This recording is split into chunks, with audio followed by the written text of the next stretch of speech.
Hello friends, आज हम पढ़ेंगे इनकम टैक्स अधिनियम 1961 की धारा 2 और उपधारा 31 में पर्सन व्यक्ति को परिभाषित किया गया है। तो हम पढ़ेंगे कि व्यक्ति पर्सन कौन होता है।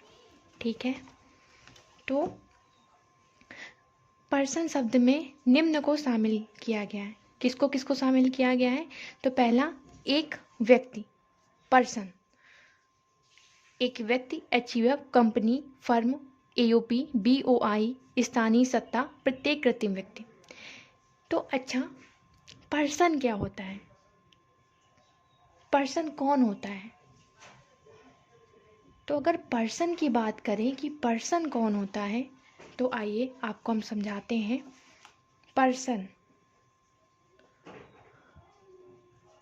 पर्सन और एसएससी, ठीक है। तो पर्सन, क्या आप पर्सन है? क्वेश्चन बनता है, क्या आप पर्सन है? क्या मैं पर्सन हूं? जी हाँ, आप पर्सन है। पर्सन कौन होता है? जो इनकम अर्न कर सकता है, जो इनकम अर्न कर सकता है, जो इनकम अर्न कर सकता है वो पर्सन होता है। ठीक है, इसका मतलब आप पर्सन है, मैं भी पर्सन हूँ, हर कोई वो व्यक्ति पर्सन है, सारे पर्सन है जो इनकम अर्न कर सकता है। और इनकम टैक्स का लॉ पर्सन पे एप्लीकेबल है। मतलब इनकम टैक्स का लॉ हर पर्सन पे लगता है। अरे तो क्या मुझ पे भी इनकम टैक्स का लॉ लगता है? हाँ, लगता है। क्या मुझे इनकम देनी चाहिए? तो ऐसे प्रत्येक व्यक्ति, हर कोई पर्सन है जो इनकम कमा सकता है, जो इनकम अर्न कर सकता है, वो पर्सन है। लेकिन अगर पर्सन पे इनकम टैक्स का लॉ लगता है तो मीन्स सबको इनकम पे अपने टैक्स देना चाहिए? नहीं, आप पर्सन है, आप इनकम कमा तो सकते हैं, लेकिन आपकी इनकम टैक्सेबल इनकम नहीं है।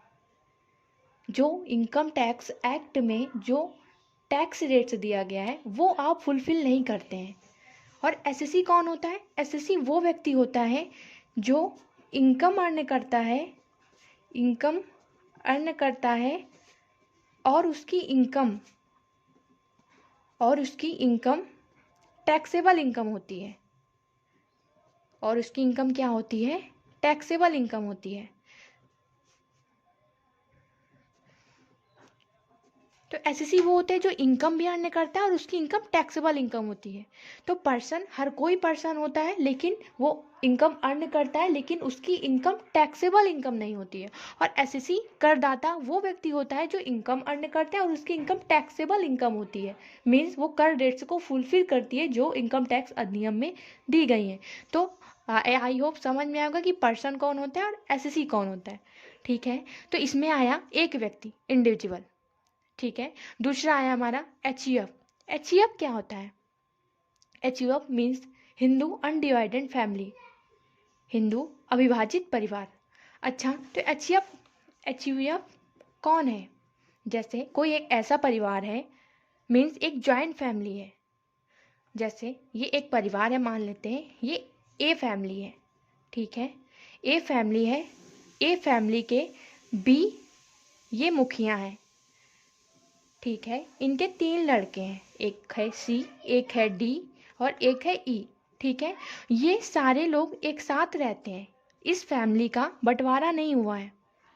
ठीक है, तो जो इनकम होगी, और मान लेते हैं कि इनकी बी की एक हाउस प्रॉपर्टी है। ठीक है, इनकी क्या है? एक हाउस प्रॉपर्टी, और इससे एनुअली इनकम आती है। ठीक है, तो जो इससे इनकम आएगी उस पे टैक्स ये बी पे कर देते हैं, और उसके बाद जो आय होती है वो सी, डी और ई में बांट देते हैं। ठीक है, तो क्या इनके इनकम पे टैक्स देने के बाद भी सी, डी, ई को इनकम पे टैक्स देना पड़ेगा? नहीं, फिर सी और डी और ई को नहीं देना पड़ेगा। तो ये होता है एचयूएफ, मतलब जो फैमिली जॉइंट फैमिली है और उसमें अभी तक बंटवारा नहीं हुआ है। तो वो होती है हमारी एचयूएफ। और एचयूएफ में जो मुखिया होता है वो इनकम पे टैक्स दे देता है, और इसके बाद सी, डी और ई में जो इनकम बढ़ जाएगी उस पर सी, डी, ई को टैक्स नहीं पे करना होगा। ठीक है, तो एचयूएफ समझ में आया होगा कि एचयूएफ क्या होता है। अब बात करते हैं कंपनी। तो कंपनी आप सभी जानते हैं कंपनी क्या होती है। और इसके बाद फिर आता है कि फर्म, फर्म एलएलपी सहित। अच्छा, तो फर्म और कंपनी में क्या अंतर होता है? सोचने का पॉइंट है कि फर्म और कंपनी में क्या अंतर होता है। तो फर्म और कंपनी, फर्म और कंपनी, फर्म और कंपनी में कोई अंतर नहीं है। अंतर ये है कि फर्म में लायबिलिटी क्या होता है। फर्म और कंपनी, फर्म और कंपनी क्या है? तो फर्म और कंपनी में एक मेजर डिफरेंस ये है कि फर्म की जो लायबिलिटी होती है, लायबिलिटी ये अनलिमिटेड होती है, और जो कंपनी की लायबिलिटी होती है ये लिमिटेड होती है। ठीक है, फर्म की क्या होती है, लायबिलिटी अनलिमिटेड होती है और कंपनी की लिमिटेड होती है। इसका मतलब क्या है? तो कंपनी में लायबिलिटी लिमिटेड होती है, मतलब आपने जो शेयर खरीदा है, मान लीजिए आपने शेयर 10 रुपए का खरीदा है, तो आपको 10 रुपए ही पे करना है। उसके बावजूद, उसके बाद अगर कंपनी को लॉस होता है तो आप उस 10 रुपए के लिए ही जिम्मेदार हैं। कंपनी आपसे इससे ज़्यादा पैसे नहीं ले सकती है। लेकिन फर्म में क्या होता है कि फर्म में अगर फर्म को लॉस हुआ तो अनलिमिटेड का मतलब ये है कि आपने जो कैपिटल दी थी वो तो दी ही थी, इसके बाद अगर फर्म को कोई भी लॉस होता है तो वो आपका घर द्वार कुछ भी बेच सकते हैं, आपकी पर्सनल असेट बेच के आपको फर्म के लॉस की भरपाई करनी होगी। ठीक है, तो ये मेजर डिफरेंस होता है। इसीलिए लोग फर्म बनाने से डरते हैं, क्योंकि उनको अपने घर से भी भरपाई फर्म के लॉस की करनी पड़ सकती है। ठीक है, तो अच्छा, ये तो बात थी कंपनी और फर्म की। तो ये एलएलपी का कॉन्सेप्ट क्या है? ये एलएलपी क्या है? एलएलपी का मतलब होता है लिमिटेड लायबिलिटी फर्म। क्या था कि लिमिटेड लायबिलिटी पार्टनरशिप। फर्म जब बनती नहीं थी तो फर्म समझाते हैं आपको एलएलपी। देखो, ये मिस्टर ए है, ठीक है, ये मिस्टर ए है और ये मिस्टर बी है। अब ये लोग बोले कि चलो हम लोग फर्म बनाते हैं। क्या करते हैं? पार्टनरशिप फर्म करते हैं। मिस्टर ए बोले नहीं, फर्म नहीं बनाते हैं। मिस्टर बी बोले क्यों नहीं बनाते हैं?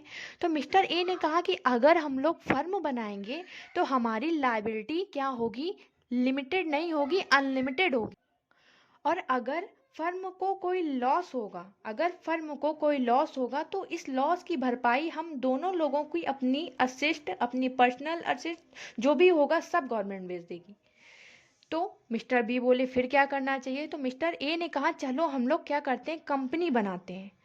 कंपनी 50% आप शेयर रहेगा, 50% आप शेयर होल्डर है, 50% हम रहेंगे।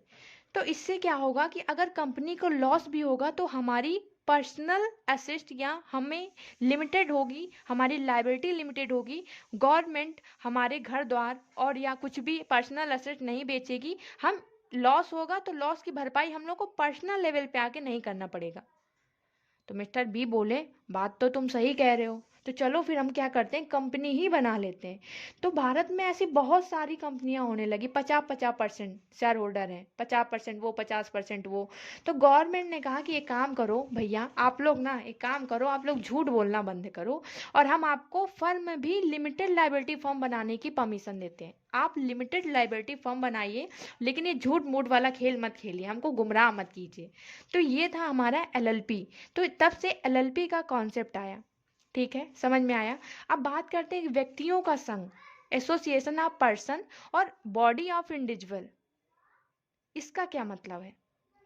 व्यक्तियों का संघ मतलब क्या होता है कि एक निश्चित उद्देश्य के लिए, एक निश्चित उद्देश्य के लिए व्यक्तियों के संघ एयूपी बनाया जाता है। एक निश्चित कुछ इंडिविजुअल मिलके क्या करते हैं कि एक निश्चित कोई उनका उद्देश्य होता है और उद्देश्य के लिए अपना एक एयूपी बनाते हैं, और जब वो उद्देश्य जैसे ही पूरा हो जाता है तो वो एयूपी खत्म हो जाता है, मतलब उनका जो संघ है वो टूट जाता है। जैसे समझाते हैं आपको, जैसे अभी का अगर एग्जाम्पल हम लोग लें एओपी का, तो एओपी में क्या होता है, एओपी में सब इंडिविजुअल होते हैं, पर्सन होते हैं। ठीक है, ये पर्सन, ये पर्सन, ये पर्सन सब होते हैं। ठीक है, तो जैसे जैसे आपको समझाएं तो, जैसे अभी होली आ रही है, ठीक है, होली आ रही है और ये है हमारे मिस्टर ए, ये है ए और मिस्टर ये है बी, ठीक है। तो होली में क्या हुआ कि ये क्या करते हैं, जो बी हैं ये मिल्क की सप्लाई करते हैं, ठीक है, और ये ए क्या है, ए क्या करते हैं, ए हमारे ये खोया जानते हैं, हाँ, तो खोया की सप्लाई करते हैं, ठीक है, ये खोया और ये दूध, दूध की सप्लाई करते हैं, ठीक है। अब मिस्टर ए और बी एक बार मिले और इन्होंने कहा क्यों ना, होली आ रही है, होली में गुजिया की डिमांड बहुत होती है, गुजिया, मीठे का नाम सुन के पानी आ गया होगा वैसे थोड़ा सा, चलो ठीक है कोई बात नहीं। तो इन्होंने, दोनों लोगों ने क्या कहा कि हम लोग मिल के क्या बनाते हैं, गुजिया बनाते हैं, और होली के पहले गुजिया की हम लोग सप्लाई करेंगे, बहुत बिक्री होगी, बहुत प्रॉफिट होगा। ए बी बोले ठीक है, दोनों लोगों ने क्या किया, एक संघ बना लिया, ठीक है, और उद्देश्य क्या है, उद्देश्य इनका होली है, होली में इनको गुजिया बेचना है, ठीक है, और जैसे ही ये उद्देश्य पूरा हो जाएगा इनका एओपी खत्म हो जाएगा। तो जो हम आपको समझाना चाहते हैं वो आप समझे कि एओपी क्या होता है। एक निश्चित उद्देश्य के लिए अगर इंडिविजुअल मिलके कुछ एक संघ बना लेते हैं तो वो हमारा एओपी होता है, ठीक है, और जैसे ही होली खत्म हो जाएगी इनका काम खत्म हो जाएगा। तो ये एओपी। अच्छा, बीओआई क्या होता है, बीओआई बता देते हैं। तो बीओआई में क्या होता है, इसमें सब पर्सन थे, इंडिविजुअल थे, सब पर्सन थे, और इसमें क्या होता है, इस बीओआई में इंडिविजुअल इंडिविजुअल भी हो सकता है और एचयूएफ भी हो सकता है, कंपनी भी हो सकती है, और जितना भी आपको हमने ये दिखाया, एक व्यक्ति, एचयूएफ, कंपनी, फर्म, व्यक्तियों, एयूपी, बीओआई, बीओआई में क्या होता है, ये सारे आ सकते हैं, मतलब इंडिविजुअल, एचयूएफ, कंपनी, फर्म, कोई भी हो सकता है। तो इन लोगों का जब इन लोगों का एक ग्रुप बनता है तो उसे हम बीओआई कहते हैं। ये भी एक निश्चित उद्देश्य के लिए ही बनता है, एक पर्टिकुलर इनका पर्पज होता है, उसके लिए लोग बनाते हैं। तो एयूपी और बीओआई समझ में आया, ठीक है। अब हमने पढ़ा बीओआई, एओपी भी पढ़ लिया। अब स्थानीय सत्ता, स्थानीय सत्ता में क्या होता है कि नगर पालिका, गांव में गांव पंचायत हो, ग्राम पंचायत हो, ग्राम पंचायत, जिला परिषद, ये सब लोग आते हैं। वैसे इन लोगों को टैक्स ज़्यादा देना नहीं पड़ता है, लेकिन हाँ ये भी पर्सन में इंक्लूड है, ठीक है। अच्छा, अब आता है प्रत्येक कृत्रिम व्यक्ति। कृत्रिम व्यक्ति का मतलब क्या है, प्रत्येक कृत्रिम मतलब मंदिर। अच्छा बताइए, क्या मंदिर को भी इनकम होती है? हाँ, मंदिर को बहुत इनकम होती है। मंदिर जितनी इनकम तो कहीं है ही नहीं है। पता है आपको मंदिर में कितना चढ़ावा चढ़ता है? ऐसे लोग रुपए पैसे ऐसे मंदिर में चढ़ाते हैं। तो इनकी भी, मंदिर की भी इनकम होती है, ठीक है। मंदिर, विश्वविद्यालय, वैधानिक निगम, इन सब लोगों को कृत्रिम व्यक्ति में शामिल किया गया है। तो ये सब लोग आते हैं पर्सन के अंदर। तो हम लोगों ने पढ़ा इनकम टैक्स अधिनियम 1961 की धारा 2 उपधारा 31 में पर्सन किसे कहते हैं। तो आई होप आपको समझ में आया होगा। Thank you.